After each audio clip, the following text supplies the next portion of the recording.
How's everybody feeling? All right. Yeah, we've had some, there we go, cool. We've had some great speakers. Make some noise for Howard and his team, everybody who helped make this happen.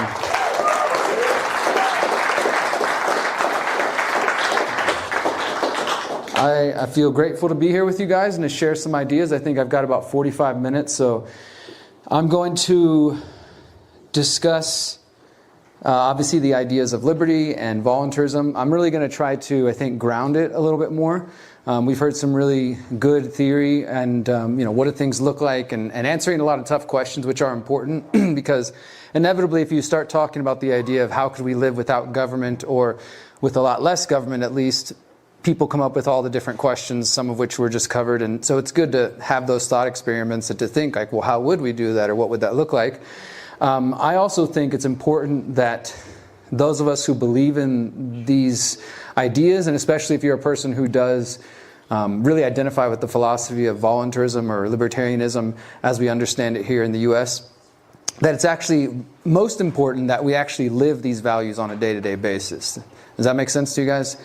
Because from what I've seen, it's one thing to write about them philosophically, and I've done this. I have a book back there, of some books back there called The Conscious Resistance, where I've sort of thought up my version of what a free world might look like and how we would get there. And I think that's important. It's fun thought experiments. It's philosophical. It also can be sometimes, and excuse me for this, but it can sometimes be intellectual masturbation. It can just be like, we're just getting so deep in it, but what does it actually concrete look like? Right? How do you actually apply this to our lives? And so I've really tried to bring that to the movement, so to speak, if you will. And I'm going to be talking today about what I call exit and build, the exit and build strategy, and how we can exit from slavery systems and focus our energy on building new ones and or supporting those who are building new ones. Because there's a lot of areas where maybe we're not the technologist, or we're not the farmer, or we're not the person working on the new energy devices, but we can support those who are and try to incorporate those tools and those resources and ideas into our lives. First, I wanted to read a quote that I wrote down. I was mainly, in terms of libertarianism, voluntarism, my work is mainly inspired by a man named Samuel Edward Konkin III. Is anybody familiar with Konkin or his work? If you follow my work, you've probably heard me reference him over the years. He was super active in the student movements in the 60s and the 70s, and all the way up to his death in 2004. But I think mostly, his sort of heyday was 70s and 80s. And he published a book called The New Libertarian Manifesto, and then another book that was published right after he died called The Agorism Primer, and then another one that was just published a few years ago just called Counter Economics, which was an unfinished book that he never got to fully sort of elucidate his full vision.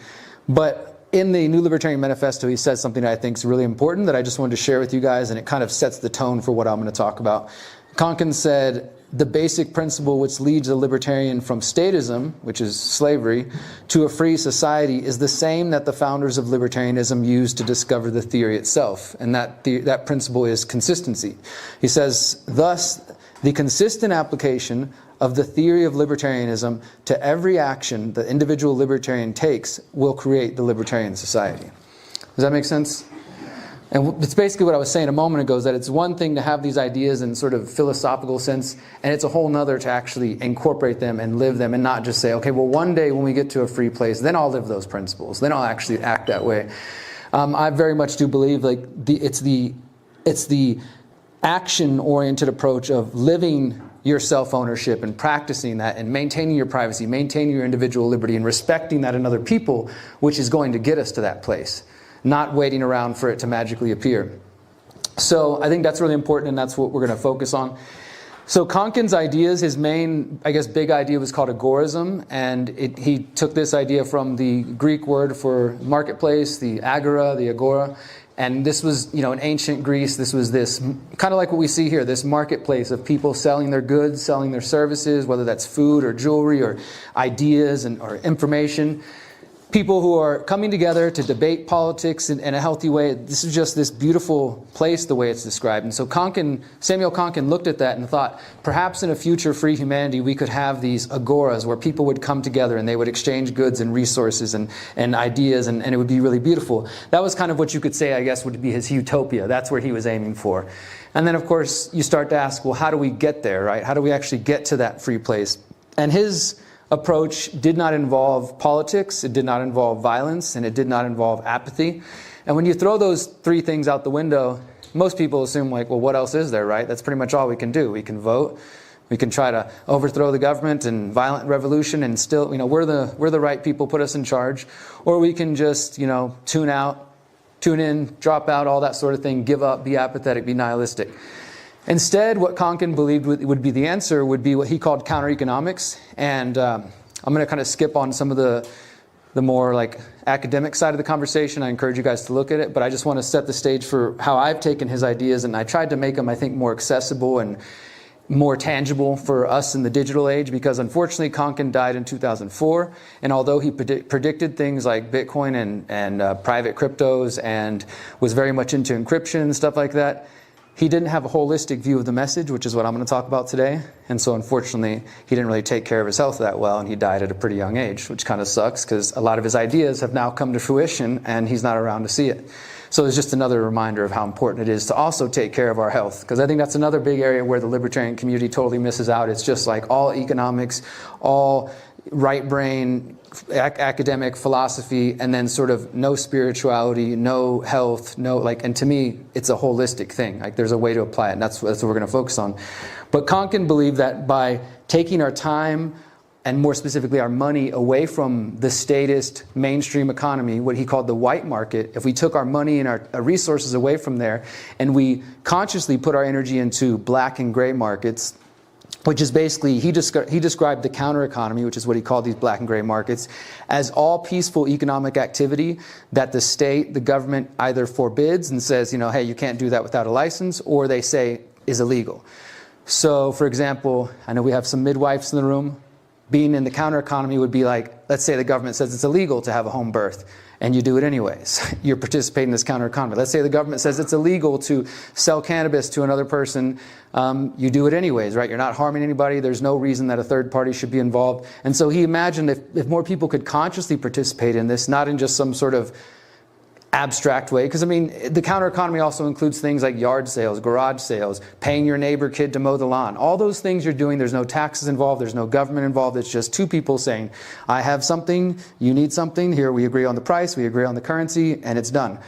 But Konkin was looking at the collapse of the Soviet Union and some other parts of the world. I also took the ideas and looked at Peru and some other places, and you could see that every time the state gets more and more aggressive, especially economically, people start to look for alternatives. Either like, okay, I'm going to try to quote unquote cheat on my taxes a little bit. You're not cheating anything, it's your money. They just want you to believe that. That's the whole reason they say those sort of things. But people will find ways to sort of avoid the state when they can, naturally. And so Konkin thought, well, what if we put conscious effort into that? Not just sort of go to the yard sale occasionally, or buy weed from your friend, or operate without a license or whatever, but consciously as a group coming together and saying, we're going to take our money out of their system. We're going to take our time, our energy away from their system. And so again, he was promoting these ideas. He was not around long enough to see these ideas really take hold around 2010. Anybody remember or was a part of the End the Fed movement in here in the US, different places, Ron Paul, etc.? So that whole thing was pretty much, in many ways, it was an agorist movement, because many people started to realize, okay, well, if I'm not going to use the Federal Reserve note, then what do? I'll deal in silver or precious metals, or I'll barter, or obviously things like Bitcoin or Monero, stuff like that. That's the counter economy right there. That's us saying we're going to take our money, our energy, and I think it's a spiritual thing as well, away from that system, and we're going to put our energy into building new systems or using alternative systems. So that's essentially what agorism and counter-economics are. Again, I'm kind of just breezing past. There's a lot of theory in there and stuff you guys can go look at. So I discovered these ideas in the beginning of my sort of journey in 2009, 2010. Again, I heard Ron Paul speak, heard about the Federal Reserve, heard some of my people who are now friends saying, if we want to end the Fed, we need to stop using the dollar. We need to focus on our energy. And so I focused our energy elsewhere. So I started getting silver coins and learned about greenbacks and paper currencies and barter and time sharing, time banks, and all these other really creative ways. And then again, crypto came along and things of that sort. This has sort of been, just for me, a natural way to live. When I started to quote-unquote wake up in 2009, I had already stopped using the banking system. This is just my approach. Let me make that clear too as well. Everything I'm about to share is not to say you need to live the way that I'm living if you want to be free. I think anybody who tries to say there's only one path is, being fool themselves. but I'm sharing directly from my experience. So everything I'm about to share is not just me talking abstractly. These are things that I do. So I was never good at having a bank account. I was 18, I got my first bank account. I think I got a bunch of overdraft fees, and I was like, I kind of suck at this. Maybe I shouldn't own a bank. I own a bank account. And then a couple years later, I started waking up, Occupy Wall Street and the Fed, et cetera. And I was like, oh, so that's sort of why I had this weird thing with banks. And I just never used the bank again. So I don't use bank accounts. The year I was going to start paying taxes as an adult, my mother had been claiming me as like a 18, 19-year-old, 20-year-old kid. It was the same year I woke up and decided I'm not going to fund genocide and war and surveillance. And so I just never started talking to those people. So I just don't talk to them. And, so for me, it was sort of already part of my lifestyle. And then I discovered Konkin and was like, oh my God, this makes perfect sense. If we want to end these systems, or at least not give them our moral and spiritual and financial support, then we need to focus on using alternative systems or taking our time and energy away from them. So it was just sort of natural for me to continue on the path I was, not talking to the IRS, not dealing with big banks, and trying to have a life outside of their system to some degree. Then I came to realize how important and valuable this was in 2020. Anybody remember 2020? Interestingly, actually, the last time I was here in this room was in 2021 when Miriam and I did the activation tour. It was in the middle of COVID 1984. Was anybody here for that event? Yeah. A few of you? Yeah, that was a great time. We had a lot of awesome people. We traveled all around the country talking about very similar ideas. The beautiful thing is we got to see them play out in real time and see the people who were forward thinking and who were already thinking about being outside of the system in different ways and building parallel systems were much further ahead and less in panic mode than those who are like, my whole life is ingrained in this system and now they're telling me I can't work without a vaccine or I can't travel. Oh no, I have no food put away. I have no backup plan. I guess I'm going to get it. That's a lot of people had to make that choice to continue traveling or living their life. And I guess my bigger goal is for us to not have to be in that situation, that the more forward thinking we are, the less compromises of our values and principles we'll have to make. So Konkin was all about consistency and using the counter economy. Sometimes people call this the underground economy, the informal economy. The name is essentially irrelevant. The point is that we're trying to create something alternative, something parallel to their systems, that the solutions won't come through politics and it won't come through violence and it definitely won't come through apathy or what people on the internet often call black-pilled. Has anybody heard that term recently? So black-pilled is just somebody, like the Matrix, you take the red pill, you take the blue pill. Somebody who is black-pilled is like, you're so awake, but you're also just nihilistic. Like, we're fucked. There's nothing we can do. Everything's screwed. Any plan you can think of, somebody's just going to be like, oh, you really think they're going to let you grow your own food? Oh, you really think you're going to get land and go and be free? They just have something negative to say for anything, right? So I don't consider myself to be black-pilled at all, but I am an adult and I can look around and recognize that politics isn't going to save us and that false heroes are going to keep being presented to us and keep trying to keep us from trying something new and getting out of the system and instead pulling us back in. And they do this every 4 years, which is why it's so important to be having these conversations right now, because we're witnessing mass hysteria around the country right now, in case you haven't noticed. Trying to convince us that the answer is to once again do the same old thing and assume that we're going to get different results. So it's so important that we're here having these conversations and thinking about, well, what else can we do? What other alternative solutions are? And so I wrote a book called How to Opt Out of the Technocratic State. I had just published it when I last came here, about a year before that. I wrote it at the end of 2019, and it was part warning of what's to come, talking about surveillance, facial recognition, digital IDs, social credit scores. I wrote the book in late 2019. We published it January 30th, 2020, right before all the fun began. And it has nothing to do with pandemics or any of that sort of stuff, but many of the things I discussed did become reality in the form of vaccine passports and these other things, right? And so the book has become quite popular, and I wrote a second edition. I added 5 new chapters that we published in 2022. It's a post-COVID edition that talks about everything that Miriam and I learned in our own experience, but also as we traveled. We did 50 cities across the US. We did 6 weeks across Mexico, talking to people from all around the world, people who said, I had to get out of Germany, so I sold everything I owned, I moved here, I did this, and hearing how people were able to get around vaccine passports, including, as Konkin predicted, a counter economy for fake vaccine passports, fake vaccine cards, PCR tests.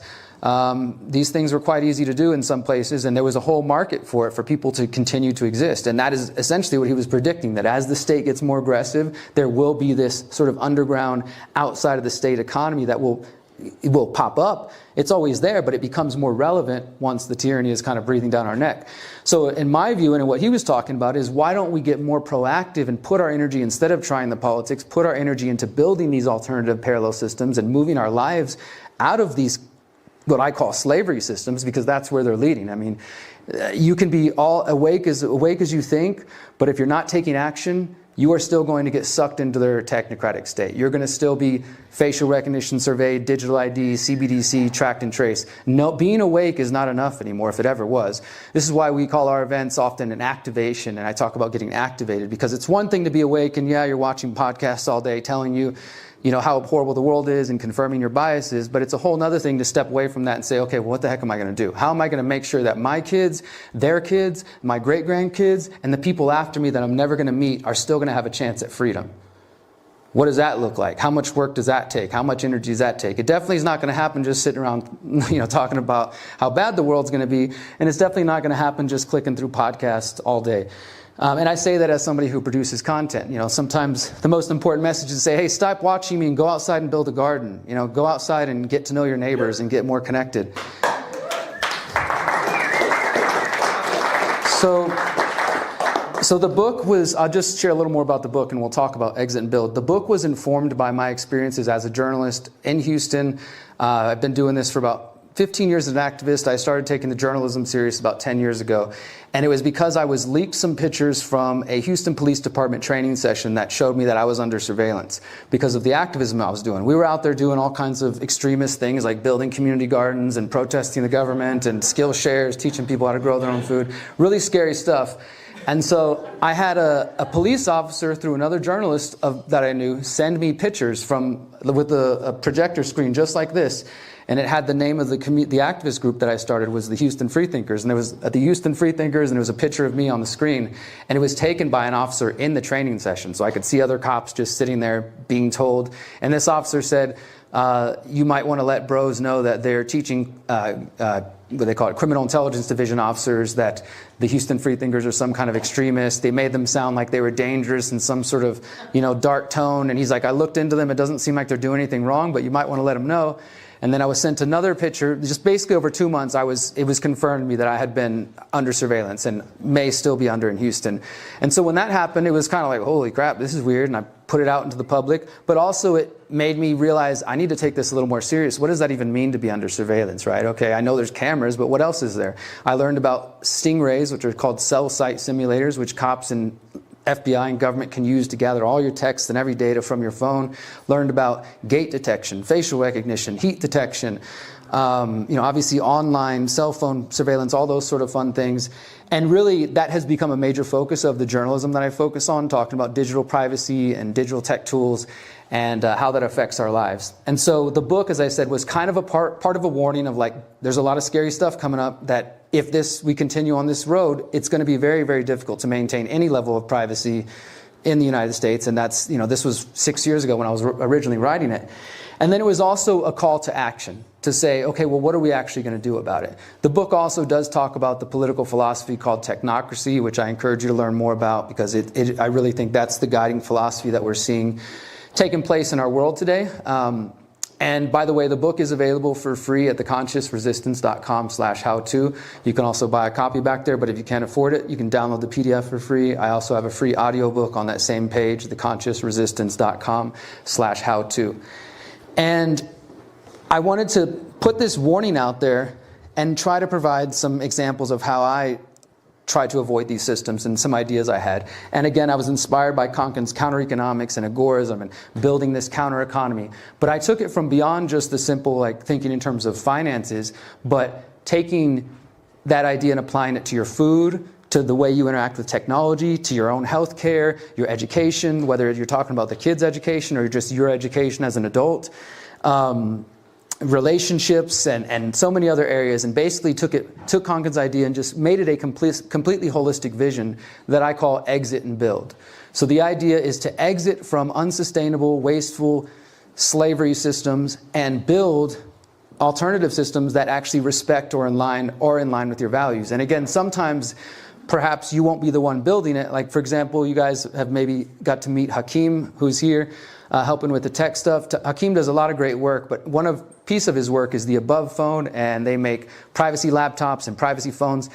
I'm not a technologist, I'm not a coder, I'm not a software engineer, that's not my skill set, but I can help him and get his work in front of more people so other people realize, hey, there are companies that you can use digital technology and do it in a private way instead of just giving in to Microsoft and Apple and Google and all the rest, who we know are willing to spy on us and hand our data over to the government and do not care about any of the values that we have, right? So that's an example of I exit from one system and then I support somebody who is building the new way, and I try to use those in my own life and help others. And another aspect of exit and build can be in terms of physical location. So for example, did anybody here make a move during COVID, like from one city to the next, town, country, state, whatever? Quite a few people, right? That's part of what I call exit and build. So exit and build on one hand is talking about practical things like we're going to focus on today, like changing your habits and your relationships and the way, it's like taking the voting with your dollar idea but applying it to everything you do. But exit and build can also be, hey, I'm living in an area that went super crazy during COVID and they locked it down and masked and this and that and vaccine mandates. But, 60 miles away is this other city where there's a lot more freedom lovers and there's community there, and I think I might have a better luck there. So you exit from one place that you don't think is going to be conducive to liberty and privacy in the long term, and you go build elsewhere and contribute your skills or start fresh. Like that can be part of it as well. And I'm not saying that needs to be a part of it. Some of us might feel like, you know what, I was born here, I'm going to die here, I'm going to hold down the fort, and I'm going to make sure freedom stays alive here. That's valuable too, But it's up to each of us to decide what approach we want to take. But I want to focus on, you guys with me so far? Am I making sense? Yeah? Cool. Awesome. So I want to talk, though, about how this exit and build idea can apply holistically. And so we're going to focus on just 5 areas here really briefly. Food, technology, health, money, and then we're going to talk about mindset, which I think is probably the most important aspect of this. And I will share that I just concluded a 45-day exit and build challenge that you can find on my website, theconsciousresistance.com. And I'm essentially going to give you like a really quick rundown of that. What it basically was is in the weeks leading up to the election, I was inviting people, whether they're voters or non-voters, to say, look, try this exit and build idea.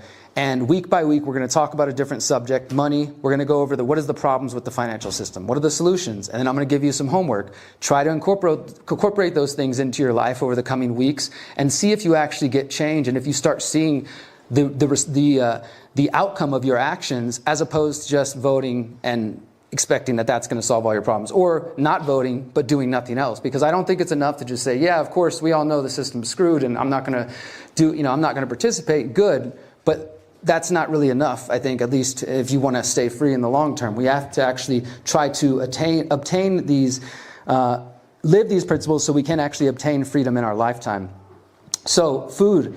The obvious problem there is we have poisoned food with pesticides and soil depletion, and we all get it, right? There's a reason people are looking for organic and healthier options and trying to get more connected to their farmers. Who here goes to a farmer's market? Heck yes, we're in the right room, right? Okay. Who volunteers or is a part of a community garden, urban farm, CSA, some sort of community agriculture type thing? A few hands. Very cool. Who knows who has a relationship with whatever your diet, whether you eat meat, eggs, vegan, vegetarian, who has a relationship with the people who produce those food, whether it's yourself or somebody? Cool, some hands going up. Then that's exactly what I'm talking about, right? But the average person, and even more than half of this room, are disconnected from our food supply and are dependent on, and even in a beautiful town like this, you got natural grocers, but if the shit hits the fan, that food's going to disappear just as quick as anything else. And so you can see the value in not being dependent on that system, and you could get deeper into it and talk about government subsidies with some groceries and big chains and all these other reasons, but for me, it should be enough to just say, I don't want to be dependent on these systems that not only when you really look at the way the food distribution and food production systems, you can get into whether you're a meat eater or not, factory farming, the abuse of animals, the abuse to the planet, the waste, all this stuff. There's so many reasons to not want to support those systems, at least in my mind, where I'm coming from with my values. So the solution then is to go try to get as close to growing your own food. That's more of a full-time job. It's easier said than done. Some people are doing it. But if you can't do it, then as I was mentioning, like getting closer to those relationships, going to the farmer's market and actually getting to know the person that is raising the chickens that you're getting the eggs from, maybe actually visiting it directly, face to face. And during COVID, we saw how important this was happening. When they were trying to shut down certain people, if you've got your produce guy on your phone, or you got him on a messenger, you can just meet up in the dark parking lot at night and illegally trade goods when they tell you not to go outside. You're just trading some veggies. I swear we don't mean any harm. But that's how weird things got for a while, and you could see the importance of having those relationships, right? So again, we're in a space of relative calm where people think everything's fine. We're about to go into the election. I really do fear for what type of chaos or false flag or whoever knows what could be up ahead, and not to call in into those things, but those are realities that do exist. And so why not be in the path of being forward thinking and action oriented and better prepared, as opposed to just hoping and praying that nothing goes wrong, right? We want to be able to take, the way I see it is like, the more I'm taking care of myself, the more opportunity I have to help other people, instead of being in a scarcity mindset and being like, sorry, I can't help you, or even worse, get back, this is our food, keep away zombies. Instead being able, here's some seeds, here's some tools, here's some things that we can offer because we've been building, and now we can help other people who perhaps need help later. Technology. So we all know the technology is spying on us in different ways. Again, this is not something I think we need to just accept. There is the above phone. There's nomooregoogle.com, privacytools.io, takebackourtech.org, nomooregoogle.com. privacytools.io, takebackourtech.org. Each of those websites will give you guides and resources of how to get off Gmail, how to get off Google, how to get off these, to me, big tech companies that, again, wouldn't exist without government intelligence money, seed money from NQTEL, the CIA's venture capital firm, and who are also willing to build censored versions of the internet for the Chinese government. Google's working on the Dragonfly drone program. We could go on and on. For me, again, the reasons that doesn't really align with what I believe. So why not use better tools? And guess what? They do exist, but you're not going to go to the local electronics store and find the above phone or find something like that. You got to go out of your way to find these tools, because these big tech companies have basically monopolized the market. And so you're going to go there and you're going to see Apple, Google, Microsoft, etc. But there are other people who are creating privacy search engines, privacy emails, and now we're getting to the hardware devices, and not only that, but people who are trying to reduce the impacts of the various digital technology that we use. It's just about putting the time and energy into that. So you're going to exit from these slavery spying systems and build and or support those who are building the alternatives. Health. We all recognize in COVID how important it is to be more in control of our health. I'm not here to tell you what's the right modality or pathway for you. I know some people totally swear off all of allopathic medicine or Western medicine or whatever sort of way they want to divide it. Others are more focused on energy and other things. Whatever works for you, that's up to you to decide. But the point is, you should be in control of that. And you should be the one who's guiding that policy. And if you're in a situation which some of us can't help, whether by age or just disease, genetics, etc. There are people who may be like, hey, I have to take this diabetes medicine, or I have to take this treatment that I can't get from our alternative systems yet. It shows you, and I think David was mentioning this, how we have to build these new systems. These new systems need to be created in the market for us to eventually be able to get there, right? My focus is, how do we do that? How do we start creating that next stage? Ultimately, I think we just need to take our health back in our hands, and that means, of course, being able to decide what you put in your body, what you don't put in your body, whether that's an injection or not. The government shouldn't be the one deciding what treatments you need to take, or if there's fluoride in your water or any of that kind of stuff. And so we have to take personal responsibility again, because they're not going to do it for us. Does anybody in here trust the FDA to take care of them? I didn't think so. Right, so then who's going to take care of you? You. Yeah, you. Us. We're going to have to take care of each other, right? I mean, that's really what it comes down to. So exit from those systems. Don't be dependent on it. Money, this is probably the key to probably the whole house of cards. The financial system, Federal Reserve system, central banking, fractional reserve, debt-based monetary system. The problems are obvious, I think, to everybody in this room. I kind of touched on earlier the importance of alternative currencies. I do use crypto. I don't think it's a perfect tool. Bitcoin has been co-opted and will continue to be co-opted by a lot of shady people as they make it more and more mainstream. I still do use Monero, though. And I'll share that, I mean, we have land in Mexico, and we made a payment recently, and we were able to move that money around. Let's say, imagine you needed to make a $30,000 payment to somebody. What's the way you can send that without the government alarm going off? Cash. cash, if you can send $30,000 cash in the mail without the USPS opening it. I mean, you could though, or meet in person, right? But let's say over long distances, because that's really the problem we're trying to solve, right? Like let's say you need to, I'm in Mexico, you're in the US, or you're in Europe, and I need to send $30,000 cash to make a payment, or $30,000 to make a payment on my thing. If I send it through PayPal or I send it through my bank, it's definitely going to set off certain alarms. I'm going to get the IRS reaching out to me. But this is possible, and I'm speaking from experience, to do these sorts of larger transactions using things like Monero. And so I'm not here to shill crypto as the one only perfect solution that's going to solve our problems. Again, I've written about and talked about the dangers of blockchain and some of the worrisome aspects of tokenizing everything, but it's a tool. And there are ways that many brilliant people are trying to use tools like crypto to maintain privacy and to allow us to still exchange over long distances. You know, I couldn't walk across the border with $20,000 cash without getting harassed. And maybe I could try to carry some gold bars and silver, but that might be heavy and I'd probably get it stolen from me on the way. But I could walk across the border with that much and more on a USB drive of Monero and they wouldn't know the difference, right? So my point is, to me, I use the alternative tools that work. If there comes a time that those tools don't work, I adapt. That's another thing I think we need to be, as adaptable as we are in this very changing world. And one tool, one practice, one strategy might work for a certain period of time, and then it might not. And then you have to learn to adjust and adapt. So the financial side is huge, and we need to find ways to exit from that system and build alternative systems. I think there will always be a need for currency. So whether it is just we stick to cash, the point is they're already working, they being the US government in this case, but governments all over the world and the Bank of International Settlements, they're working on central bank digital currencies.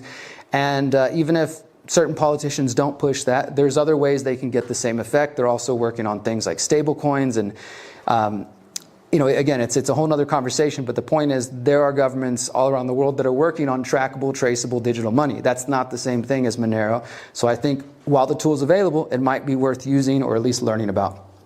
And then the way that all this ties in together, because this is, you know, you think about these ideas. How do you even start on this journey? You're like, I'm one person. We had some great conversations earlier with people who were saying, well, we're at this place in our life. We have a vision of getting there, but not really sure how to get there yet. Community is the key. It is very difficult to do all these things just by yourself. If you're a couple, single parent, single person, whatever it may be, especially if you're not extremely wealthy, this can sound overwhelming, and I totally get that. But also what I'm communicating does not require you to be rich to make these things happen. But I do think community is necessary to make it happen. We can't, or I don't think it'll be easy to move forward in such a way all on yourself. We need strength in numbers. We understand the power of that, the beauty of that. And I want to invite you guys to check out freedomcells.org. It's freedom, C-E-L-L-S.org. The website exists there as just a place, like, if I know there's people coming from all over. If you're coming from somewhere where you don't have local community, is there anybody in that situation who came here today, but wherever you're coming from, you don't really know anybody? You kind of feel isolated? I know I talked to you guys earlier, a couple of you guys back here. So for those of you in that situation, Freedom Cells, one of the main benefits of it is you can sign up. It looks just like a social network in a way, but it's not intended to be that at all. It's a place for you to put, here's my skills, here's my interests, here are my goals. You plant yourself on the map. Don't put your home address, but just, you know, your town or wherever you live. And then you can search and say, show me all the members that live within 10 miles. Show me all the members who are interested in permaculture within 10 miles. Or show me all the groups that exist within 20 miles, you know, and go out as far as you need to. And you'll find groups, you'll find people on there. And I always tell people, if you go on there and you don't see anybody, we nominate you to start the one in your area. Because some of us got to step up, right? You know, we can't sit around waiting for other people to do this. There's also a lot of people, anybody on the Telegram app?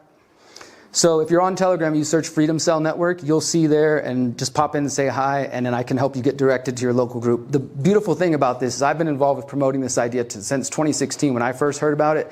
And I started doing a bunch of videos like, okay, Freedom Cells applied to building gardens, Freedom Cells applied to homeschooling, Freedom Cell, you know, just thinking of how this concept could be used in different ways. It's essentially just mutual aid groups, decentralized networks. You build a Sedona Freedom Cell, we got a Houston Freedom Cell. Then as we grow and we're focused on these parallel systems, I believe in the long term, these are going to be part of like trade routes and us trading resources and ideas and skills. That's kind of like big picture long term, but I think that's what we're laying the foundation for. So you use the website and it'll show you groups that already exist, people that exist, and if you don't find anybody there, on the Freedom Cell network on Telegram, there's hundreds and hundreds of groups. This idea really took off in 2020 when we had about 1,000 people on the website. And then Bill Gates started talking all his nonsense, and he's the best player on our team. He brought like 40,000 people to the website.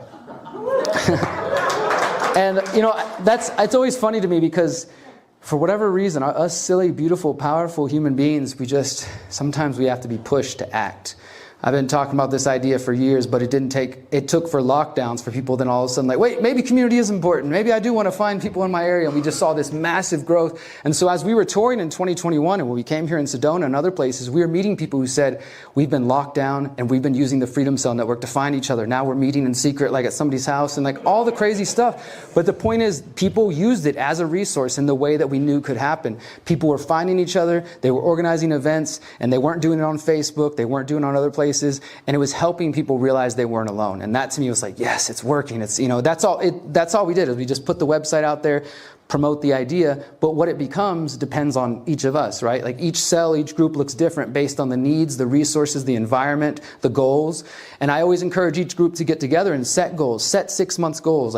Let's say you get together and it's a group of parents and you realize we're all interested in homeschooling, or we all want to learn about permaculture, or we want to learn more about getting off big tech. Set goals for yourself individually and as a group and start moving towards that. I think this is how practical and tangible we need to be about our liberty if we actually want to achieve it. Not just strictly philosophical, abstract thinking, but actually practically applying this to our lives. And so I think community is a really important part of that. Again, that's freedomcells.org.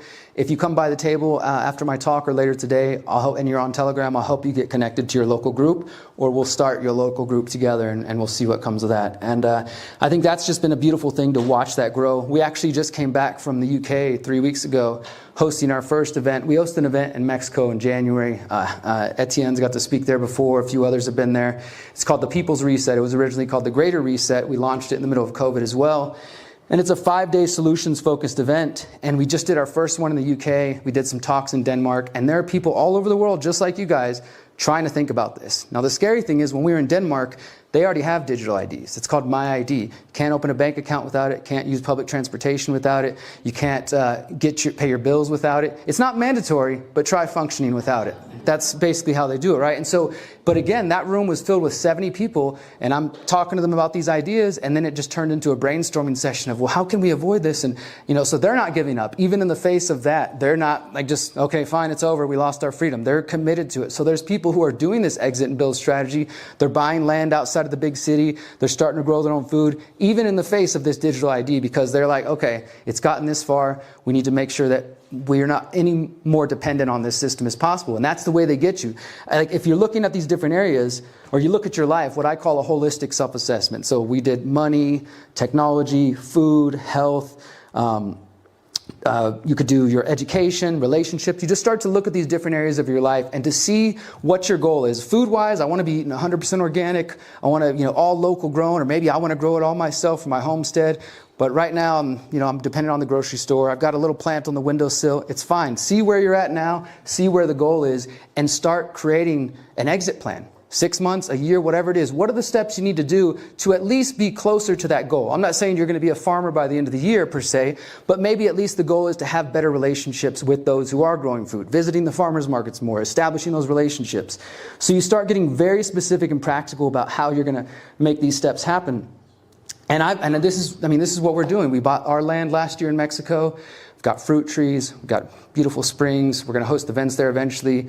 We're building a community out there. As I said, I stay out of the banking system, and I don't talk to some of those 3-letter agencies. And I try to just stay out of their systems as much as possible, because I know that I'll be better served in the long run to not be dependent on it. When you do this self-assessment and you see the areas where, again, maybe it's money and you're I've got $50,000 worth of debt, or for those of you who are younger and maybe have some college debt, those are things you want to think about. How are you going to get that handled as soon as possible? Because just like we saw during COVID, these different areas where we have some improvement to do, these are like the squeeze areas. These are how they're going to squeeze you to get you to comply, right? If you're totally dependent, and this is a real thing that a lot of people are dealing with, I have many people who follow me and say, Derrick, I hear you, but I only get $800 a month, and it's from Social Security from government. I wouldn't survive right now without it. I don't know how to get off that thing, and I don't have the perfect answer for that. But the point is, we need to start thinking about these things. Look at those areas where you have these weaknesses or these vulnerabilities and try to strengthen them, because that is the way they will squeeze you. Like we saw in COVID, you need to go to the grocery store, we'll put on a mask or show us your proof of vaccine. You want to travel, well then show it, all these different things. You want to come to our college, you want to come to our school, proof of vaccine, wear a mask, etc. So because we have these dependencies on those systems, they're able to socially engineer what they want, which is apply pressure, use the media, peer pressure from our friends and family. Anybody lose friends or family during COVID for your choices? A lot of people. And again, it's not my business whatever choices you make, but doesn't that suck to lose people that you care about because of that?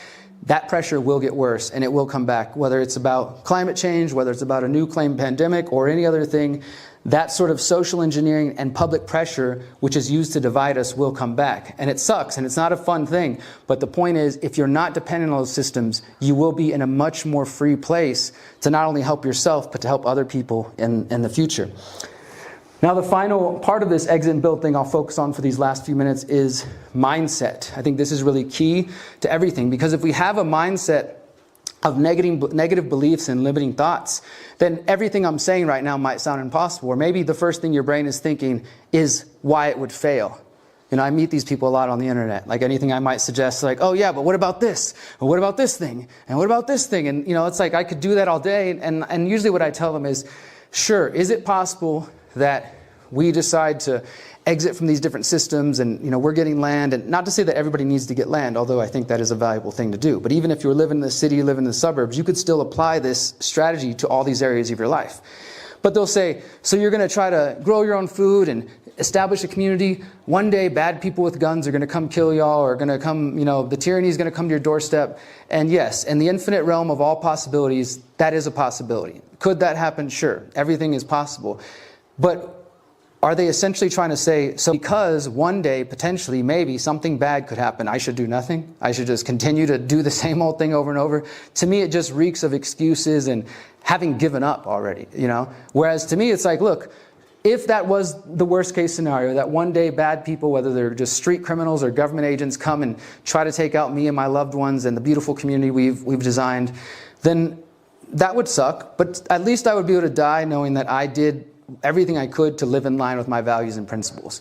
And in the process, I got to live amongst like-minded people, eat organic food, drink clean water, have a really amazing life in the process.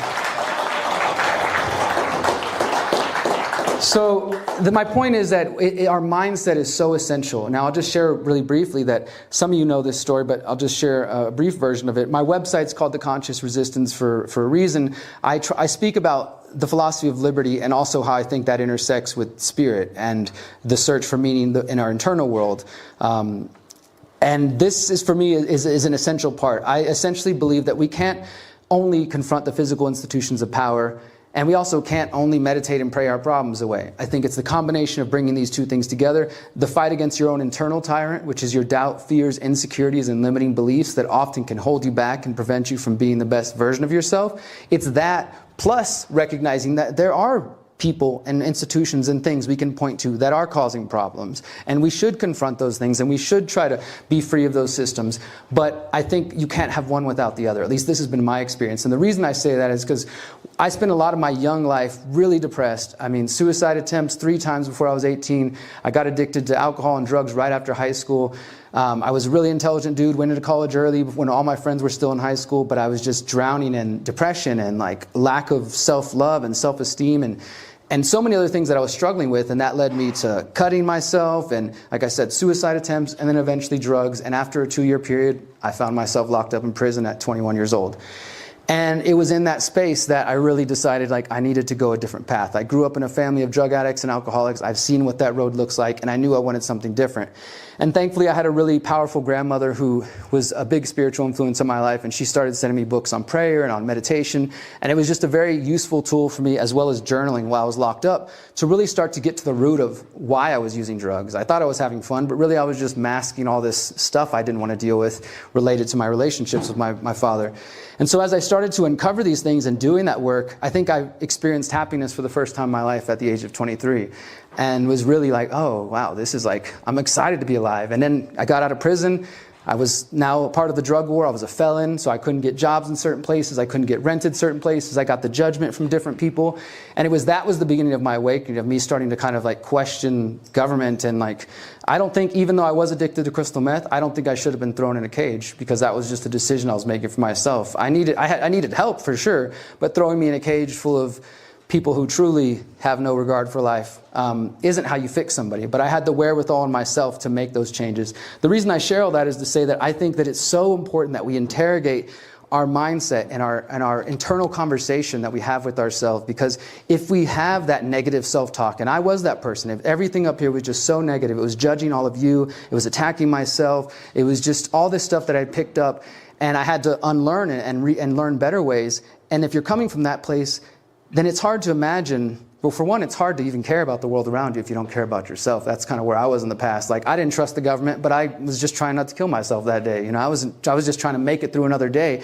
And when I got through that, I realized there's so many of us struggling in different ways, big and small. Some seem small compared to others. Some are more bold and obvious, and others are good at hiding their things inside. But I truly believe, no matter how old you are, what age you are, what background you come from, how big you are on the internet, that everybody's got doubts, fears, insecurities, and various levels of trauma, just as being part of the human species, that we can uncover and we can heal. And I'm saying this, I want to say this part really quickly, just specifically to the men in the room, because we are also taught that we should never show emotion, or we should never talk about those kind of things, that we think that's some sort of strength to kind of mask it and hide from those things. But in fact, like, I think that's been another propaganda that's been sold to us for so long, that a strong, empowered man is able to like deal with his shit and to be real about it, and then to show up and say like, look, I'm an example of an in-process healing man that knows how to be real about it. And I'm not saying we all need to sob on each other's shoulders, although there's nothing wrong with that either. But it's an important part for us to be able to step out and deal with the reality of the things we might have inside. And that is another part of their control system. Until we're able to deal with that deeper trauma, we might create new systems. We might, overthrow the government, install all the right people and stuff. But if we don't deal with that internal work, it may take a couple of generations, but before you know it, we will cycle back and recreate these same things. This is the root of revolution, that word revolving, going in circles. We want to step out of that. So I just want to really emphasize that as I wrap up here, that all the other pieces are important. Getting land, stocking up food, learning new skills, everything. But if we don't do that internal work, and we're not working on better communication with each other and with our own hearts and our own minds, then I fear that we will end up creating these same things over and over. And yeah, that's what my work is about, the conscious resistance. And I had a note here. I'll just add this one before we wrap up. I wrote down sheep, slave, and asleep. And I just want to say, I've never known a single person who's woken up by being called a slave, a sheep, or asleep. So maybe reflect on that, however that hits you. Maybe we can approach the way we look at our brothers and sisters, because ultimately even these people who are fucking driving me crazy on the internet right now are my brothers and sisters. That, God, I pray for you every day. And we all have blind spots, right? My point is, let's really rethink the way we approach other people. If we're really coming from a place of not just ego of like, I want to be right and convince other people that I got the world view that's right and I'm better than them, but instead we actually want to hit their heart and help them begin their journey of awakening, because it's a process, right? You're not just awake and that's it. It's a process. Then maybe the way we approach our brothers and sisters who are struggling, let's say, at the moment, or who are falling for, I would say, dead ends and false ideas and false principles, maybe we can find a better way to reach them. And that starts in here as well. So I'm going to wrap up now. Guys, thank you so much for your time and your attention. I'm going to do my affirmation. If anybody wants to join me, this is on my t-shirts back there. It's a positive affirmation that I started using years ago when I was locked up, and it's helped me over the years. It's also just the truth. So if you feel inclined, if you resonate with it, feel free to repeat it after me. And again, my name's Derrick Broze. You can find us back there at the table. So feel free to repeat this if you like it, if you resonate with it. I am powerful. I am powerful. I am beautiful. I am beautiful. And I am free. And I am free. Thank you guys so much.